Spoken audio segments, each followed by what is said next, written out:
So my sister-in-law, Jennifer, has been living with me for the past 3 weeks, and it's been fine. We haven't faced any issues as such. She's a nice girl, and I have always liked her. We got along well in the past. I am 30, and so is my husband. We met in college, dated through college, and got married 7 years ago. We also have a 4-year-old son, Terry. My husband has been living away from home for most of the week because of his work, and he only comes back on the weekends. I also have to work through the week, so it's been lucky that Jennifer moved in with us because we don't have to spend any money on a sitter. Terry doesn't start kindergarten until next year, and so far, we've been able to avoid sending him to daycare and babysitters, because my parents and my in-laws were always ready to take care of him. But we wanted to cut them some slack since they are also getting old, so we thought having Jennifer with us would be a good idea for everyone. Jennifer could have lived with her parents, but my husband thought it would be a good idea for her to live with us because she would get her own personal space with us since my in-laws were kind of overbearing. She works from home, so she can keep an eye on our son, and it has been a good arrangement for us so far.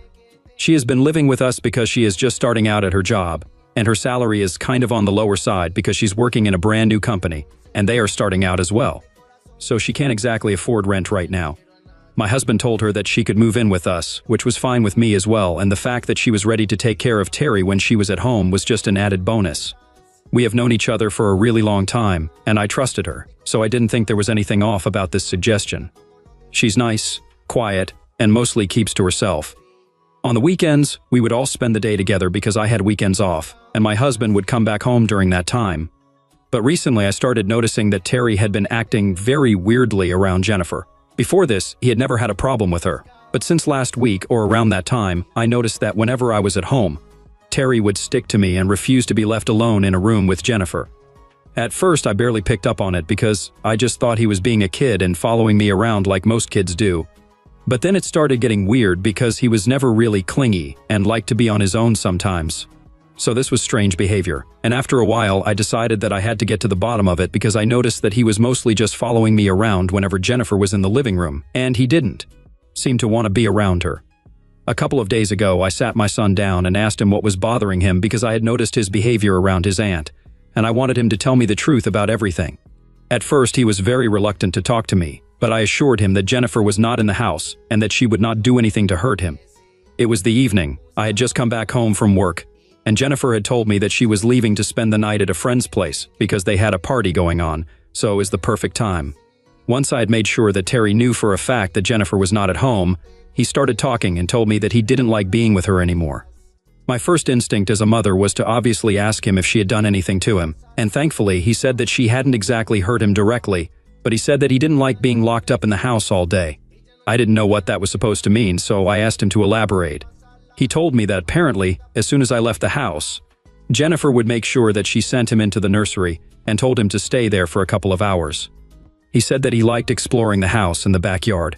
He didn't like being holed up in one room, but apparently his aunt had told him that if he tried to escape from the room, or if he kicked up a fuss about it, then I would come back home from work and scold him. So he had to stay quiet in that room while he got bored out of his head.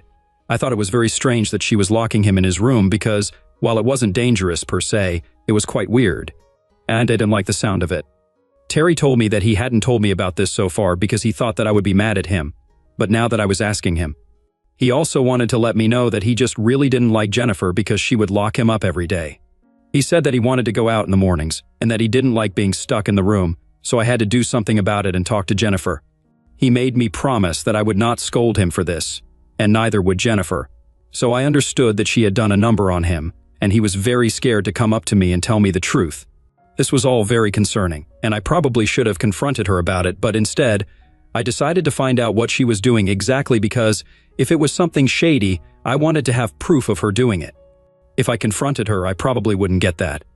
Just to be clear, I didn't have anything against her personally, but if she was doing something shady, then I just wanted to have proof of it so people would believe me. My husband's family is really close, and I didn't want to make any accusations baselessly, so that was my thought process. Which is why I called a friend of mine that evening and had him install nanny cams in the living room and the kitchen. They were hidden quite well, so there was no way people would have known that they were even there if I didn't point them out to them. Terry was also not aware of the cameras because I was afraid that he might let it slip somehow, so I had to have him distracted while the cameras were installed. But once that was done, I only had to wait until the next day that she would be at home so I could get to know what exactly she would get up to while I was not at home.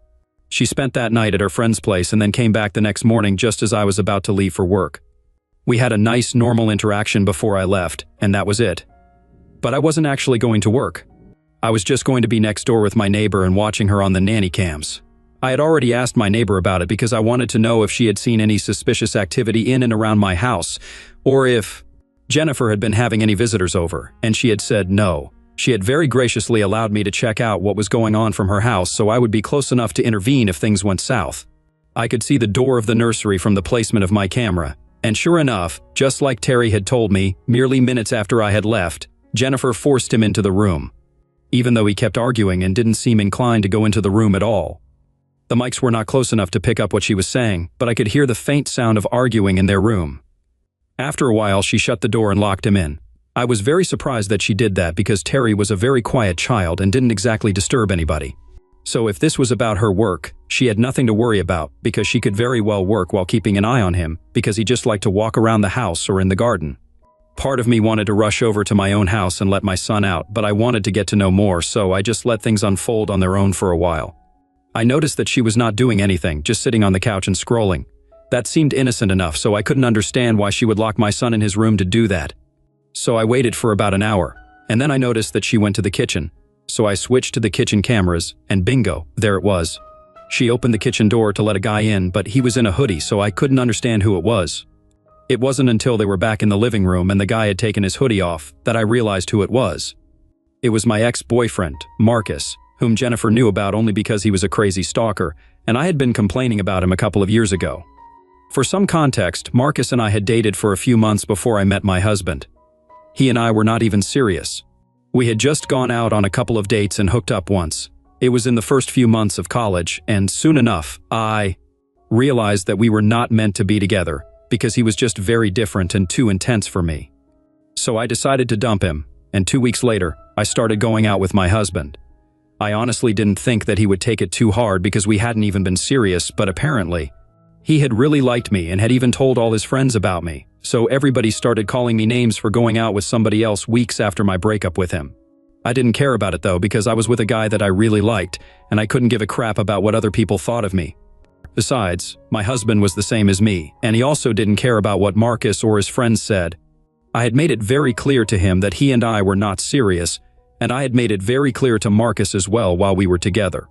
So I don't understand why he thought that we would end up together when I had told him that I was not that interested. It was just meant to be a short fling and nothing else, but he went crazy about me. I had to get a restraining order against him a couple of years ago because I was pregnant at the time, and he had started following me around. So that was concerning, and I didn't want anything bad to happen to me or my child. The only reason we even managed to get the restraining order against him was because he had exhibited unstable and psychotic behavior before. That as well. After our breakup and once we had graduated from college, he kept trying to get back in touch with me and would text me every weekend, but I never responded to him. I blocked his account several times, but he would just keep on making new ones, so after a while I just gave up because it was pointless. It wasn't as if I actually cared or it was hurting me anyway, so I just started ignoring it instead of blocking it. For the record, my husband had known about it all along, and he didn't have a problem with the way that I was dealing with the situation. If things would go too far, he had told me to come to him, and we would go to the cops together, but it never got that far, thankfully. However, around the time of my marriage, just as I had announced my engagement, he started calling me and begging me to take him back and cancel the engagement. I answered the call a couple of times just to get him off my back, and I even insulted him, hoping that it would hurt his pride, and then he would stop calling. But he had no pride. He continued to call and only stopped when I got a lawyer involved, and I told him that I had filed a restraining order against him. I was bluffing, of course, but that scared him, and he promised me that he would be back. But for the next couple of years, he didn't bother me apart from a few texts, saying that he missed me, and he knew that we were going to be together someday. There was nothing too serious, but that changed when I got pregnant. I didn't announce it until I was in my second trimester, but when I did announce it on social media, that's when the stalking started. I didn't notice it for the first couple of days. But then I started seeing a white car with tinted windows following me around wherever I went. It really started freaking me out after a few days, so I decided to tell my husband about it and reported it to the cops. We found out that it belonged to Marcus, and he had been following me around ever since I posted about my pregnancy on social media. When he was brought in, he immediately started begging me on his knees to take him back, and said that he didn't even have a problem with the fact that I was carrying somebody else's child. He insisted that I leave my husband and said that I couldn't punish him like this anymore. It was just totally psychotic, and I was really scared. So that's the day that I decided to press charges against him and filed a restraining order. We got one for 2 years. For those 2 years he didn't bother me, so we didn't need to apply for another. I figured that after one restraining order he might have gotten his head back on straight and had forgotten about me, so I didn't bother with him after that. He also did not text me or bother me during and after that period of time, so I had completely forgotten about him. But when I saw him in my house, chilling with Jennifer and making out with her and stuff, I realized that this was unacceptable. I wasn't jealous, like Jennifer is implying, but I was just angry that it's typical of everything that this guy had put me through. She was still with him and had even invited him into my house. The audacity to do that and to expect that she would get away with it while she had locked my son inside his room was crazy. But when I saw that, I saved the recording and immediately rushed over to my house. I also entered through the kitchen door because I didn't want to alert them by entering through the living room door, since it would be locked and I would have to use my keys, and they could probably use that time to help Marcus escape through the back door. So I came in and walked into the living room, and I confronted them while they were getting cozy with each other on the couch. I started yelling at Jennifer, pretending that Marcus wasn't even there because I didn't even want to talk to him, and asked her what she thought she was doing because I had thought she was responsible enough to make good decisions while she was home with my son, but clearly that was not the case. She tried to defend herself, saying that she was in love with Marcus and so was he, and that they had been dating for almost a year now, so I had nothing to worry about. But for me, it was not even about them. I was mad about the fact that she had been lying to me and locking up my son in his room just because she wanted to spend time with her so-called boyfriend, who just happened to be my psychotic ex. It was the fact that she was treating my son badly and was lying to me that really pissed me off, and I couldn't tolerate it. So I told her that she had to leave that very instant, or I would call the police on both of them because I was not trying to let this go. I let Terry out of the room, and in the meantime, Marcus left through the back door after promising me that he was not there to create any trouble for me, but he was just there because he was in love with Jennifer. Jennifer continued to try and talk me out of kicking her out of the house because right now she had nowhere else to go. But that was not my problem. She should have thought about it before sneaking my ex-stalker into my house. I told her that there was no way I was going to let her live with us anymore because she had betrayed my trust in the worst way possible, and it was irreversible what she had done. She tried to convince me that Marcus was a different person now. She said that he had gone to therapy for a really long time and was under intensive psychological pressure back then, which is why he had been acting out. And that's why I had to get a restraining order against him. But that apparently changed his life, and he got on the right track after that. She told me that she had met him at a bar about a year ago, and he was the one who had approached her first because he had recognized her from the wedding photos, and he wanted to tell her that he was sorry. And since it was not appropriate for him to come and apologize to me, he wanted to have Jennifer convey it to me. And apparently, back then, she felt pity for him, so she decided to talk to him, and he asked her out on a date at the end of the night. First off, that was incredibly creepy and not romantic in the slightest, like she believed it was because he was around my age and she's a lot younger. She was just 21 at the time, and he must have been around 29, so around 30, and if that's not creepy, I don't know what is. And more importantly, since she had known about his past, she had no business bringing him anywhere around me or my family. I don't understand why she thought it would be appropriate for him to come over, especially when I was the one doing her a favor by letting her live with me. Even though we were not related by blood, it would have been very easy for me to find a sitter and replace her. There was no need for me to let her live with me, but I liked her, and that's why I had trusted her. But she took the trust that I had in her and tossed it right out of the window. So now, for her to expect that I would still continue to let her live with me and forgive her for what she did was just unreasonable and ridiculous. Besides, it was not even just the thing about Marcus. It was also about how she had been treating my son.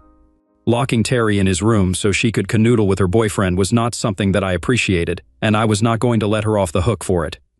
So I told her very angrily that she had to leave the house because I was not going to allow her to live with me under any circumstances whatsoever.